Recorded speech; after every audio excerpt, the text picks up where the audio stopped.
আগামী নির্বাচনে ভোটারদের ভোটিং প্যাটার্ন কেমন হবে, কে জিততে পারে, আরও অন্যান্য কিছু ইস্যু মিলিয়ে একটা জরিপ আমাদের সামনে এসেছে গতকাল। ইনফ্যাক্ট এই প্রতিষ্ঠানটা বা এই প্রতিষ্ঠানগুলো আমরা এভাবে বলবো, তারা আগেও একই ধরনের জরিপ করেছে। ফলে আগের সাথে বর্তমান জরিপের তুলনা করারও এক ধরনের প্রবণতা আছে। সেটা নিয়ে একটু কথা বলতে চাই। জরিপ নিয়েও আদৌ আমরা কতটুকু রিলাই করবো সেগুলো নিয়ে আলাপ করব। যাই হোক, গতকাল এই জরিপটা পরিচালনা করেছে ইনোভেশন কনসাল্টিং, তাদের People's Election Survey Round 2 Part 2।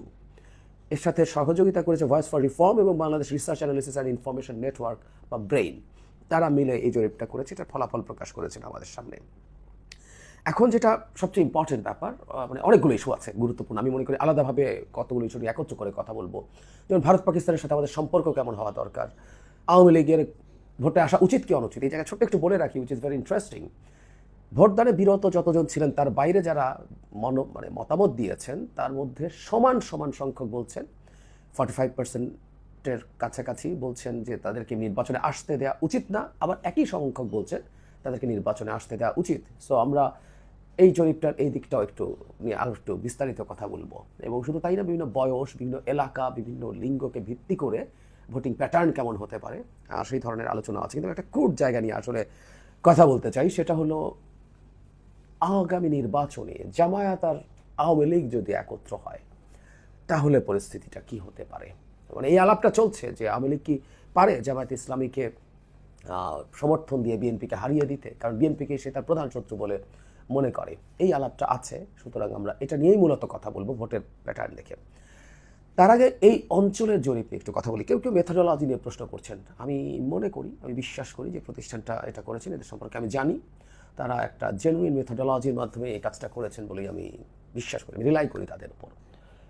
স্যাম্পলিংয়ের size বা যেভাবে যেভাবে করা দরকার একটা জেনুইন ডেটা বা তথ্য পাওয়ার জন্য তারা সেটা করেছেন, এটা নিয়ে আমি দ্বিমত করি না।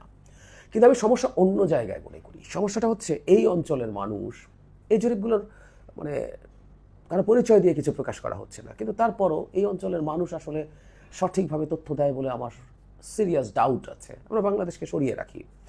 ভারতের নির্বাচনে দীর্ঘকাল থেকে তারা জরিপ করছেন। আমি গত বছরের জরিপ দেখছিলাম, আপনারা যে কেউ দেখতে পারেন। অবিশ্বাস্য উদ্ভট জরিপ এসছে। মানে বিজেপির রেজাল্ট যে এতটা খারাপ হবে, কংগ্রেস যে বিজেপির জোট ছিল এনডিএ জোট, কংগ্রেসের জোট ছিল ইন্ডিয়া জোট, ইন্ডিয়া যে এতটা ভালো করবে নির্বাচনের আগে প্রায় সব জরিপে, প্রায় শতভাগ জরিপে, দুই একটা ব্যতিক্রম বাদে কোনো পূর্বাভাস ছিল না। তারা বিজেপিকে আগের মতো বিরাট বিজয় দিয়ে দিচ্ছিলেন, তারা এনডিএকে বিরাট বিজয় দিয়ে দিচ্ছিলেন। এবং অবিশ্বাস্যভাবে এক্সিট পোল যেগুলো হয়েছে, মানে এক্সিট পোল তো খুব মিলে যাওয়ার কথা, মানুষ ভোট দিয়ে এসেও তার মানে আসলে সত্য কথা বলে না। সুতরাং এই অঞ্চলের জরিপকে আমরা এভাবেই দেখতে চাই, কারণ এই অঞ্চলের জরিপ, যেটাই বলছিলাম, প্রসিডিউরালও একটা প্রবলেম কখনো কখনো থাকে। যারা জরিপে তথ্য নেয় অংশগ্রহণ করেন, কাজ করেন, সেগুলো তারাও কীভাবে নিয়েছেন এসব কিছু আছে, মেথোডোলজি না। কিন্তু যে জনগণ ঠিকঠাক মতো জবাব দেয় না, হলে আওয়ামী লীগের ভোট বাড়ছে।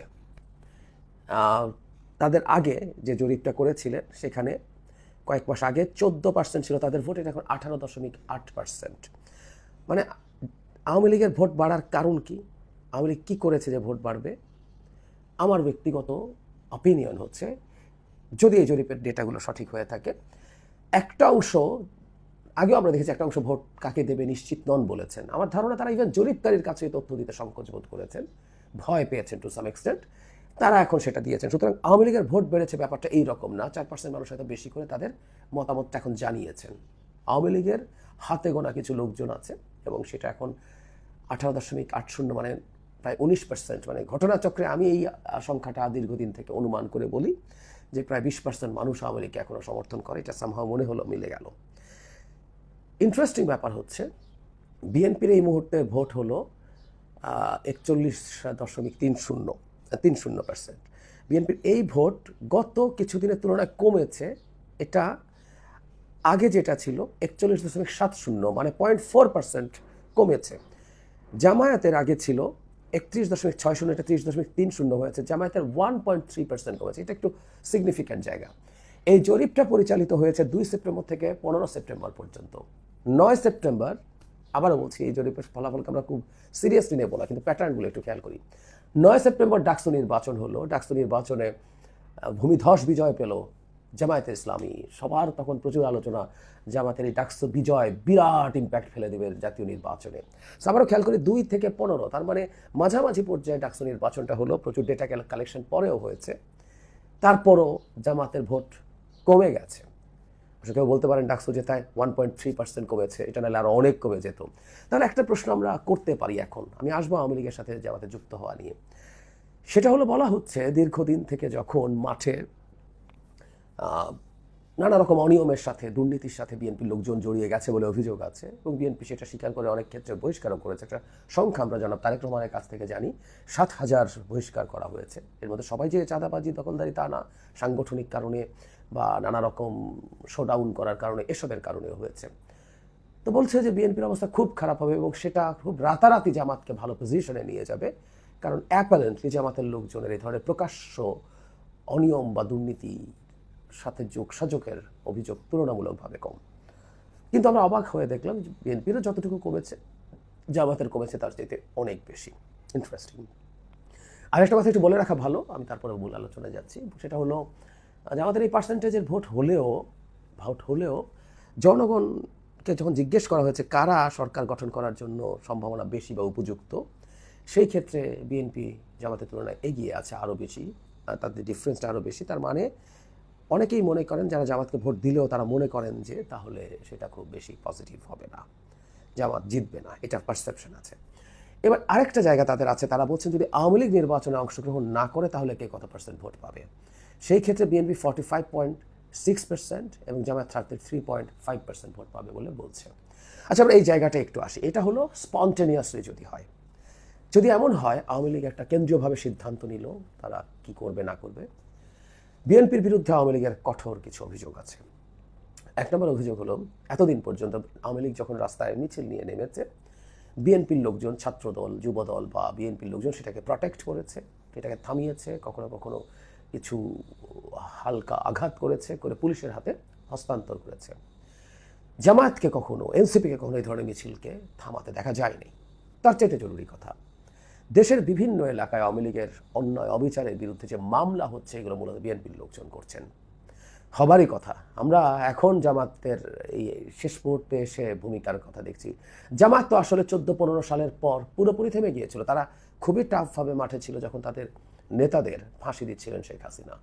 এরপর জামাত একেবারে শেখ হাসিনার কথা মতো তিনি যা যা চেয়েছেন তাই করেছে, একেবারে চুপ হয়ে গেছে। কোনো দিন কোথাও কোনোভাবে কোনো কঠোর অবস্থান নিতে দেখিনি।